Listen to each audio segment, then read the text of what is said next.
we need to think of a new advert for freebets.com.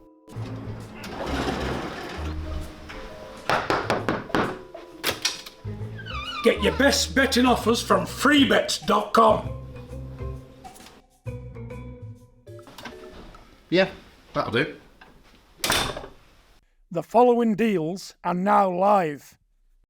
Matt Lenihan, Boxing Social in association with freebets.com, Ford's Irish Stout Empire Fight Store, and Ready to Fight. We're here. Kalle Sauerland, Misfits, we're back. The fun starts. We're back. Another huge event. You always seem to have such a buzz around these events, and you can tell the excitement in your face. Talk to me a little bit about this card. I'm always like I'm walking around with my mouth open. Yeah, it's always something different. You know, I've always got to do my research on who some of them are. 46 years old, probably far too old to be doing this, but hey, you know, it does the numbers. Yeah. Talk to me about this main event. Obviously, a good co-main event, decent, really decent top card. Well, yeah, I mean, listen, we're going to do a lot of events on the DAZN this year. This is the first one, obviously, massive card. So for that crossover space, it's a real kick-off with a bang.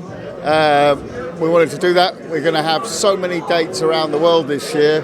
Had some fantastic early January meetings. Had a few days off at Christmas, didn't go anywhere, straight in the office on the 2nd, and boom, you know, can't wait. This year's going to be massive.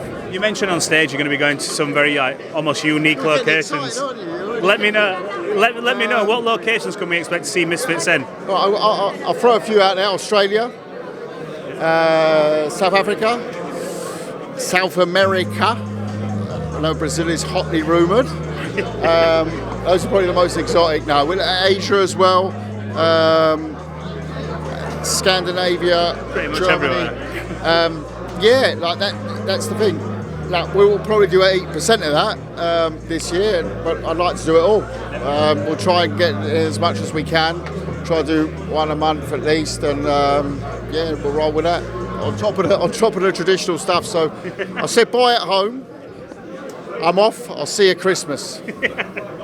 But KSI, he joined you on stage. We got an update on him and what he's doing next. We know he was a bit aggrieved after his last fight with Tommy Fury, but where are we at with him? He's taken time out. You know, he's had a camp. I was talking to him before. I mean, his camp really started in 2021. So he's had two years training like a pro, same conditions as a pro in a pro gym, 2 sessions a day. He's just enjoyed life. I mean, also, you know, that the decision. Like, I know the traditionalists will say, "Oh, 6 round, it could go either way." All this, mate. You told that to someone who's had that sort of camp. He won the fight, and yeah. Well, it is what it is, you know. But he's gone off. He's come back into the gym now. And he's had his time out, and you know, he bloody deserves it. On top of all that, he's launched the most successful start-up company in drinks I think ever. Had some hit records and done, I don't know, a load of other commercial stuff. So you know, he's an incredible guy. Going back to the more traditional stuff, Opetaia, Briedis, rematch now. Woo. Talk to me about this. You must be buzzing to get this fight back on. Yeah. We thought it was coming before, didn't we? You know? And there it is. Bang, bang, bang. That is going to be one hell of a fight. Just finalising everything around with the IBF at the moment. It's just going to be fantastic. That's a fight. Go and watch the first fight. Like, you can't. It's the tale of two halves. You'll rarely see a fight that's split down the middle like that fight. You watch the first 6 rounds and turn off. You think, man, Opetaia battered him. You watch the second 6 rounds. Don't watch the first 6 rounds. And Briedis batters him, pillar to post, breaks his eye in 10 places and his shoulder, and I don't know what else he broke. Both left everything in that ring, and now they get to do it all again. What do you make of Turki's comment saying, look, we'll have the winner of Better Be Evan Bivol going up against the winner of this, that and the other, and he's making moves over there, and it's exciting times. Listen, what fantastic fights Turkey's made. You know, the whole team down there, you know, His Excellency, Turkey, Dr. Khan, Spencer, they're putting together these fights. You know what Frank's done down there, Eddie's fights he's brought down. Everyone who's been down there, we've brought fights down there.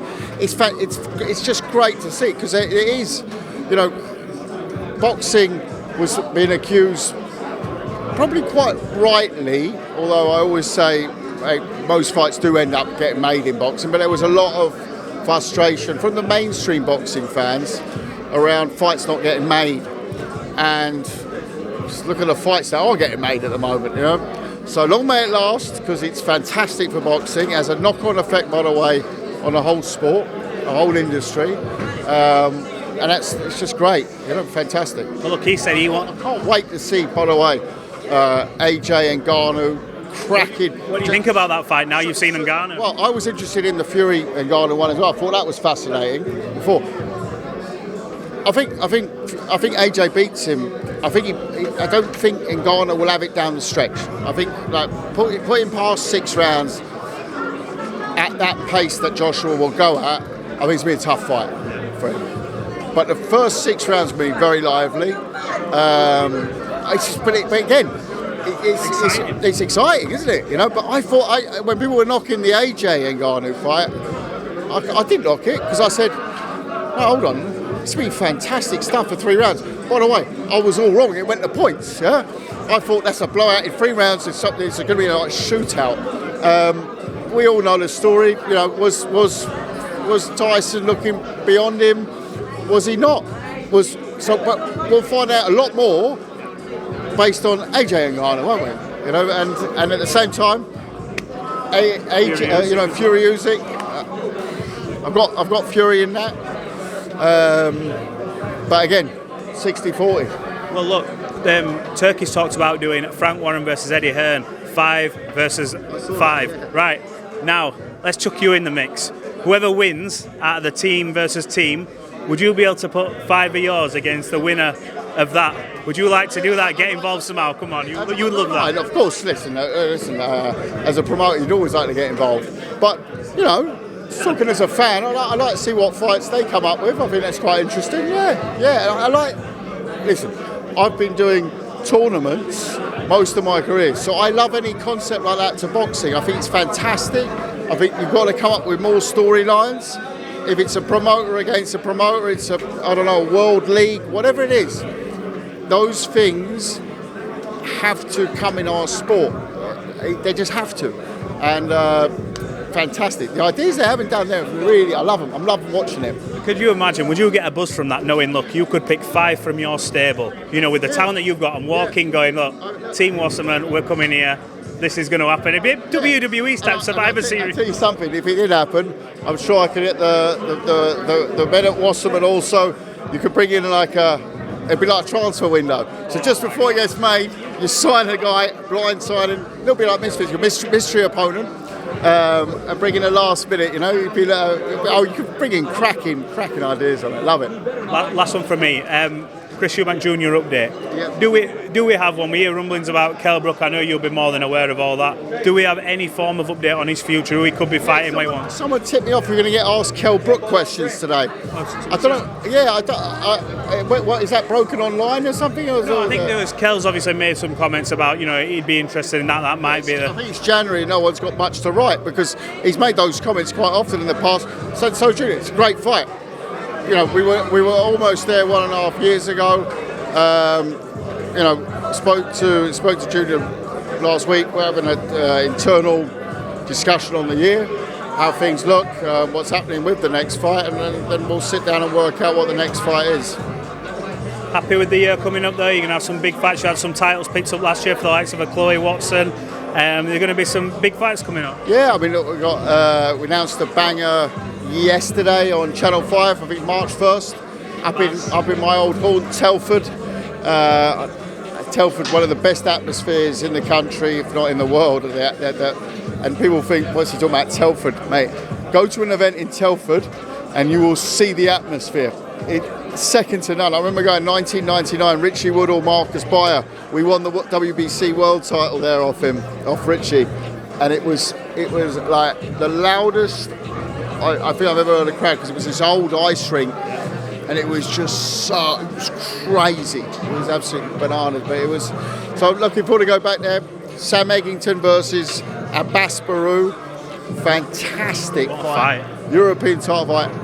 That fight will be an absolute war. Absolute war. Well, look, Kalle, I appreciate you giving us some of your time. As always, thanks for talking at Boxing Social. We'll catch up later on in the week. Thank you very much. Oh, and one other one. Working on something very big for Josh Kelly. Watch that space. Give us any clues? No clues whatsoever. Appreciate it. Thank you.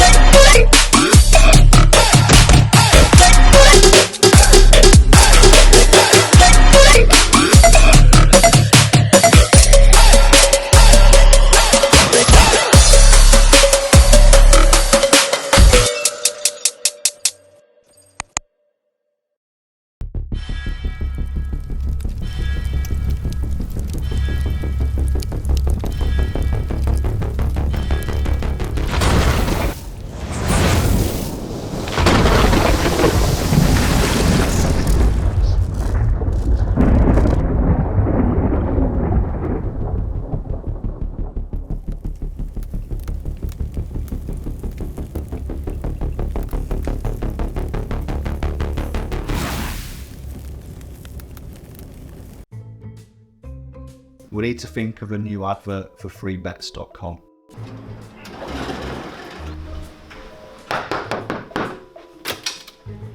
Get your best betting offers from freebets.com. Yeah, that'll do. The following deals are now live.